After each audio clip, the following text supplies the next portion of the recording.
Vinicius junior ব্রাজিলের match winner. ফিলাডেলফিয়ার মাঠে যেন ঝোড়ো গতিতে ছুটছিলেন সেলেসাওদের প্রাণভোমরা। প্রতিপক্ষের ডিফেন্সে বারবার চাপ তৈরি করছিলেন। নিজের গতি আর দক্ষতায় ম্যাচে পার্থক্য গড়ে দিচ্ছেন প্রতিনিয়ত। রিয়াল মাদ্রিদের ফরওয়ার্ড কথায় নয় পারফরমেন্সে বিশ্বাসী। গোল নিজে তো করেন, আবার অন্যকে দিয়েও করান। মাঠে ছিলেন 81 মিনিট, সময় হিসেবে খুব একটা বেশি নয়, কিন্তু পারফরমেন্সে রেখেছেন বড় ছাপ। হাইতির বিপক্ষে 3-0 গোলের জয়ে টানা দ্বিতীয় ম্যাচে ম্যাচ সেরার পুরস্কার নিজের করে নিয়েছেন ভিনিসিয়াস। প্রতিপক্ষের বক্সে 9টা টাচ, 1টা গোল, 1টা অ্যাসিস্ট। নে 2 বেলা খাবি। ফ্যান্টাস্টিক নিমক হালাল সল্টেড বিস্কুট। বিশ্বকাপের শুরুতেই নিজের সামর্থ্যের জানান দেন ভিনি।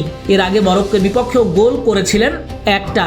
2 ম্যাচে নান্দনিক 2 গোল করে ব্রাজিলের হেক্সা মিশনকে সত্যি করবার প্রাণান্তর চেষ্টা এই ফুটবলারের। বিশ্বকাপের আগে ব্রাজিলের আক্রমণ ভাগ নিয়ে কত আলোচনা সমালোচনা হচ্ছিল, বিশেষ করে রাফিনিয়াকে ঘিরে ছিল ব্যাপক প্রত্যাশা। তবে নেইমার না থাকায় বড় দায়িত্বটা এসে পড়েছে ভিনিসিয়াসের উপর, আর সেই চাপকে শক্তিতে পরিণত করলেন ভিনিসিয়াস।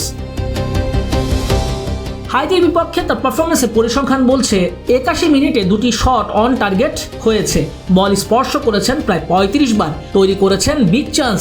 গ্রাউন্ড ডুয়েলে 7টার মধ্যে জিতেছেন 3টা, আর ম্যাচ রেটিং ছিল 8.5। দলের সবচেয়ে গুরুত্বপূর্ণ অস্ত্রকে তাই ম্যাচ শেষ হওয়ার আগে বিশ্রাম দেন কোচ ডন কার্লো।